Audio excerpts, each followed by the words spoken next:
Hello Nerd Fighters, my name is Valerie. I'm 26 years old and I'm from the United States.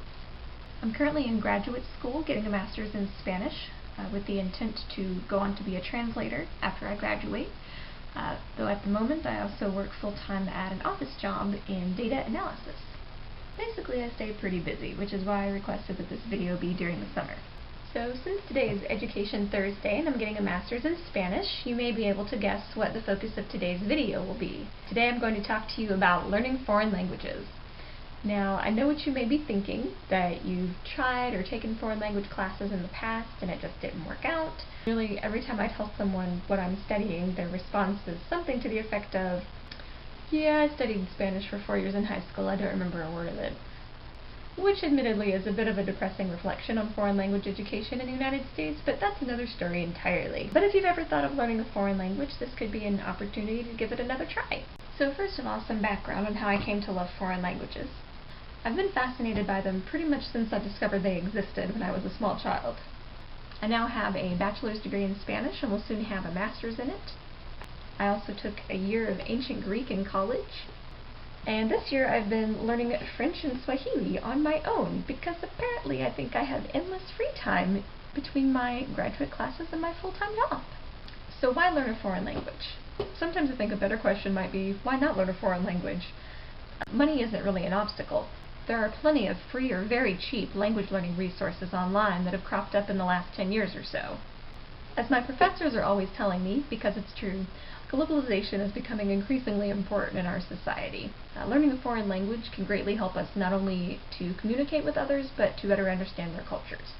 But even beyond that, learning a foreign language can be a lot of fun. Maybe there are particularly beautiful words in the language you want to learn.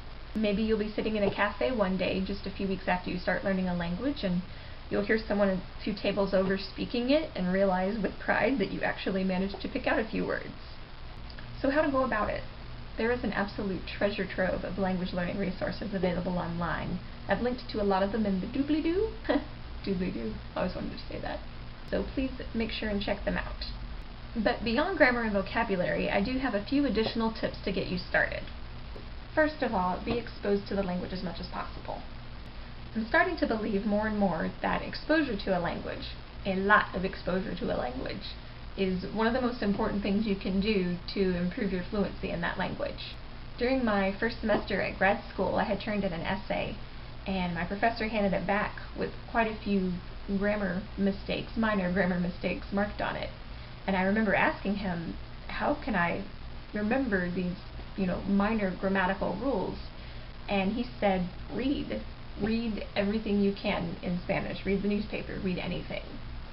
And at first it seemed like odd advice, but when I started reading more in Spanish, I noticed that it really did help. I think the reason for this is because if you read enough in your foreign language, you're less likely to say something incorrectly because you've seen it the right way so many times.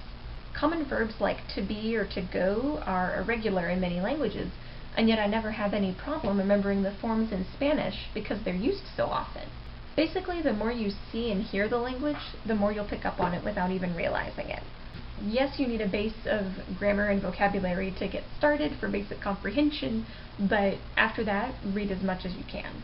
My second tip is to make sure to study, if possible, every day, even if it's only for 15 minutes. Repetition is very important. Like studying for anything, you're far more likely to retain vocabulary and grammar if you study it 15 minutes every day as opposed to studying it for an hour once a week.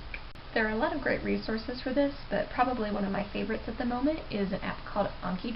It's basically flashcards to help with vocabulary, but the cool thing about it is that it lets you say whether the word was easy or difficult for you to remember and bases how often the word's repeated on that information. So it's something you can do in 5 minutes while you're on the bus or subway or waiting in line, for example.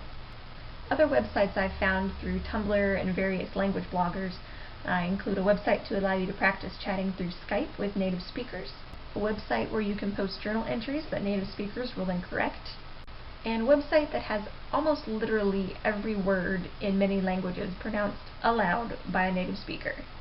That one's been a lifesaver for French. My last tip is to basically enjoy yourself. Watch your favorite movies with subtitles in your foreign language if you can. Once you establish a solid base of grammar and vocabulary, try reading your favorite book in your foreign language. Harry Potter y la Piedra Filosofal was so fun that I'm pretty sure I'm going to give Harry Potter à l'école des sorciers a try once I'm a bit better at my French. Also try listening to music in your foreign language. Basically keep in mind that unlike what may have been the case in your language classes in school, languages are not about rote memorization. They're about communication. Languages are about opening up our minds and our worlds to another way of thinking and being able to communicate with people we would never have been able to communicate with otherwise. So I could say a whole lot more about learning languages because I find it very fascinating, but these videos are limited to 6 minutes. However, I'm debating about occasionally posting more of these videos if there is interest, so let me know in the comments if you would like to see more videos about foreign languages and my adventures in learning French and Swahili on my channel.